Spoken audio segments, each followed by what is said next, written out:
the engine that runs the universe.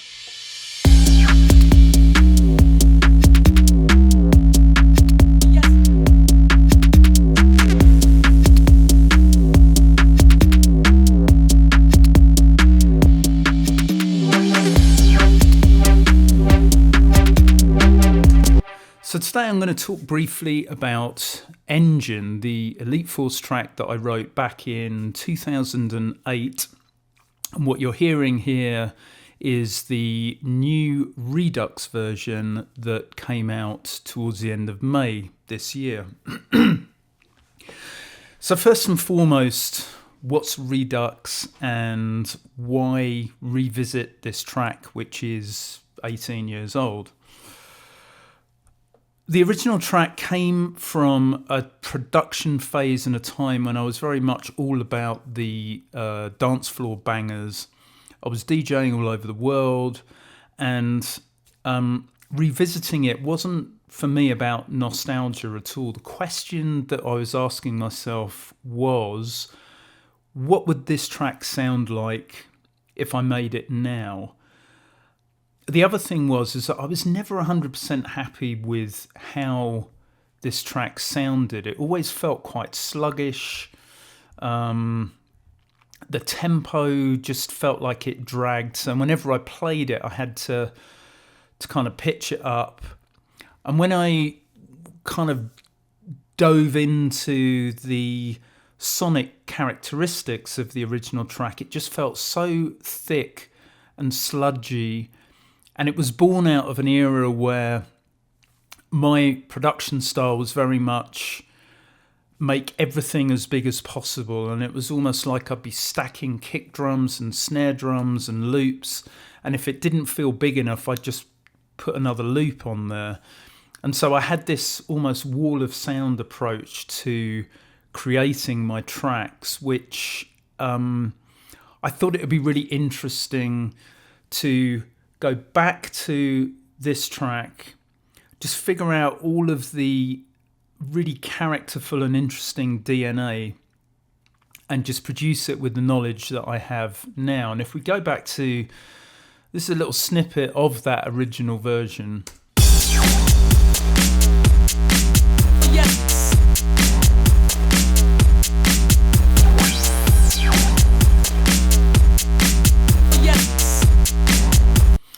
One of the first things that I noticed when I came back to this track was just how slow it was. It was 128 beats per minute. And given that I think in that era I was probably routinely playing at least 132 beats per minute, it felt like it was just almost stuck in mud. And it has that sort of sense of propulsion to it. But I think the thickness of all the sounds just really exaggerated the slowing down of it. So when I came back to this track and rebuilt the groove from absolutely nothing,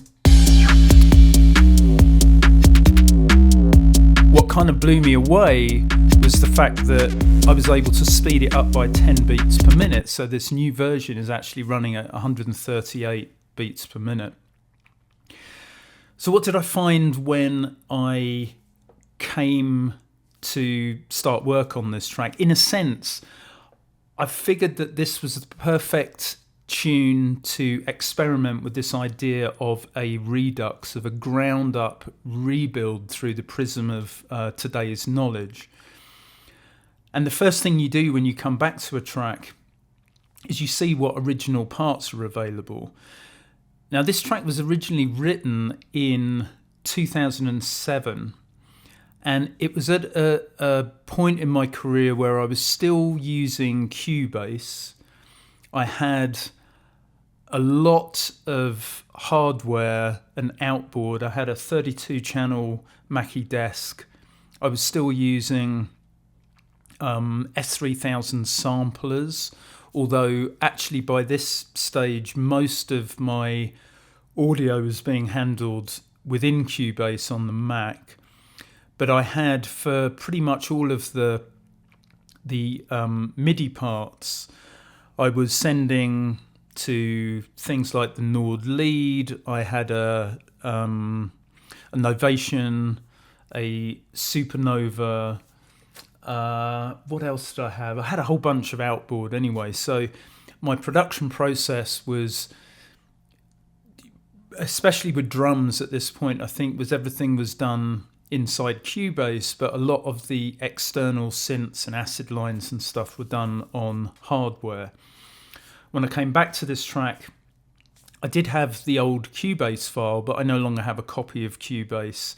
And besides, it wouldn't really be much use because the MIDI data and the hardware I no longer own. So I had no MIDI, I had no sequencer data, I had no synth patches, and so the original sessions were long gone. What I did have, just switching over to this folder here, this was the folder that contained all of the audio that was used within Cubase on that Mac. And so when I came to listening through these sounds, a lot of them were kind of nonsensical without the sequence to go with them.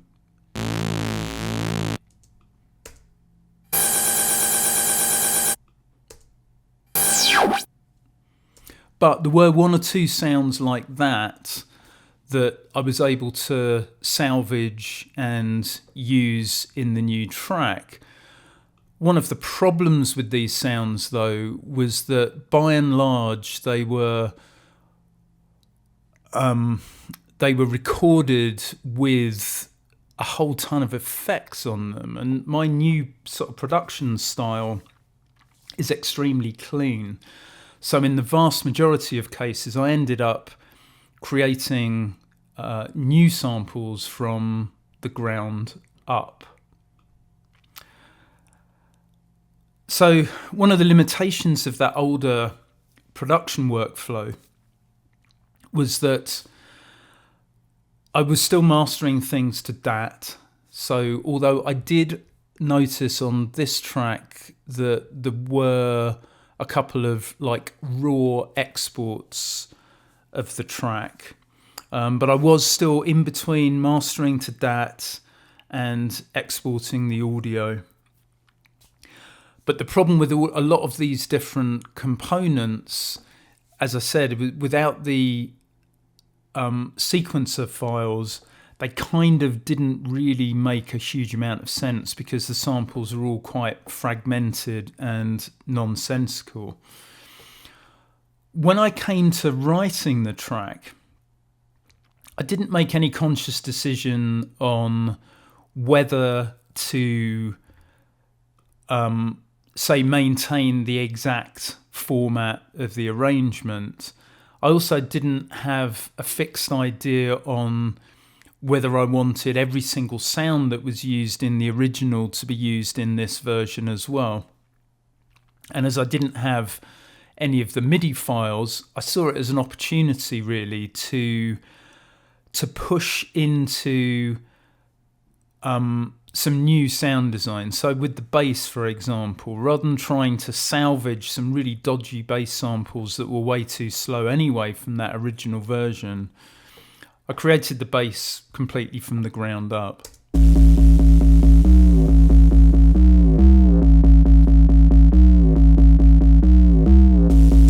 And as I do now on every track, I always have a dedicated sub and then the non-sub basses in their own group, so that I can ensure that I can ensure that the subs have some dedicated weight to them. There's no phasing with other basses, and so I get very granular about how to produce those two different components of the bass. And you can see what I've done here is that I've actually got like some parallel work on this group of non-sub basses where I'm adding a certain amount of additional filth using the lovely Decapitator plugin. And this just allows me to have a lot more control than I would have had over the original track. Another major factor for me is that the actual mix space, the space that the mix operates within, is radically different. So the low end is way deeper. There's much more restraint than there was on that original version. There's less overcrowding, and then as a result, you end up with way more kind of cinematic atmosphere. And as an example, in the breakdown here, all of the strings were completely made from scratch. There are multiple layers of strings here. There's a warm pad, a high string, and then this little, it's called a tab string. But this was something that did exist on the original.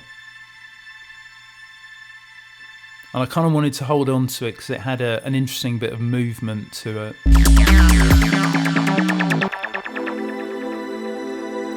But just designing the strings from the ground up just gave me a lot of latitude to create the width, the depth, the front and back, just the kind of dimensions that I wanted. And then the other interesting thing with that breakdown there was that the original vocal samples, and they were sampled, I believe, from an interview that David Lynch, one of my favourite filmmakers, film directors, gave on the BBC 20 years ago or so. The samples that I had in that folder of Engine originals was just so badly executed. There was loads of effects, loads of weird kind of audio artifacts in there. And as a consequence, I actually went on a mission and managed to find the exact documentary from 2007. And then I was able to come back to the table with a much cleaner audio sample. And actually what I did, because he wasn't saying exactly the words that I wanted him to say, so I ended up using 11 Labs to clone his voice, and then I was able to get it to say whatever I wanted to. That then went through a whole bunch of processing. But the bottom line was that I had a really clean, dry sample, and then I was able to put it through the, saturation and echo and all of the other tools to make it bed down into the track. Treasure inside each one of us human beings, and it's called the unified field. It's pure bliss consciousness, which is pure creativity. So once you get into this mindset of minimalism, really remaking a track like this, you just the old components just all of a sudden are way too thick, way too heavy, and they occupy far too much space. And the same thing went with the acid parts. So, one of the concerns that I had with not having the old kind of analog physical hardware was not being able to get the same sound as I used. And I didn't necessarily want exactly the same sound on this track, but with this end acid part, I ended up just using, I'll show you in this, I ended up using the Fuzzion 2 plugin, which is a 303 emulator, and then ended up doing a lot of kind of work with the wet and dry signal, processing distortion really heavily, and actually came out with a sound that was extremely close to the kind of sound that I used to make using the Nord and overdriving it extremely heavily through the Mackie desk.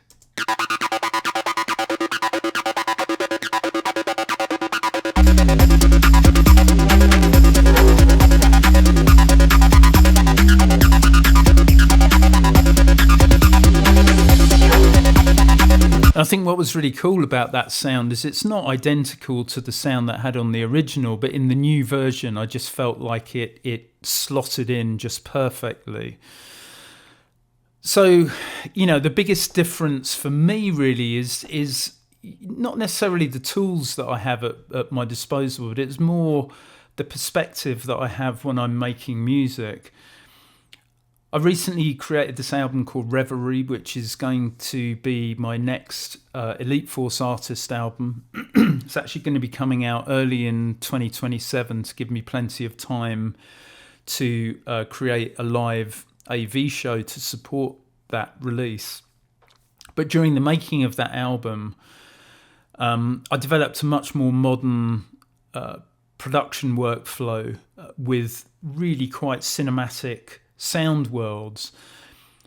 But on that album and on this track and on a number of these Redux tracks that I've been working on, I was more interested in tension, depth, and the space around the sounds, whilst kind of honouring the songwriting DNA of those original tracks. This tune probably took, I would say, maybe 3 days of pretty intense studio work, which is not atypical for these kind of tracks. 1 or 2 of these Redux tunes that I've done have been slightly quicker, but this one was the very first one that I did, and I felt like it was a really good test case just to see that if I could do this one, I could do any of them. And just to recap and wrap things up, because I don't want to go on too long about all of this, but a Redux itself, for me, isn't about replacing the originals. They absolutely belong to their time, and I'm proud of what they were and what they continue to be. These Redux tracks are more like reinterpreting ideas through a different, more up-to-date emotional lens. And my parting shot to you all is, I'm curious to know which tracks of mine people might want me to revisit next. I do have a Redux of The Law of Life coming out on June 26th, I think it is. So watch this space for that particular one. And I'm currently working on a Redux of Bomb in the Subway, which goes way back to 2000, and needless to say, the only samples I have available for that are some very, very fragmented little nuggets from the S3000 sampler days, no sequencers, etc. Anyway, I hope this has answered some of your questions about what a Redux is and also the why behind making them. And I'm going to just sign off with a little bit of the Engine 2026 Redux.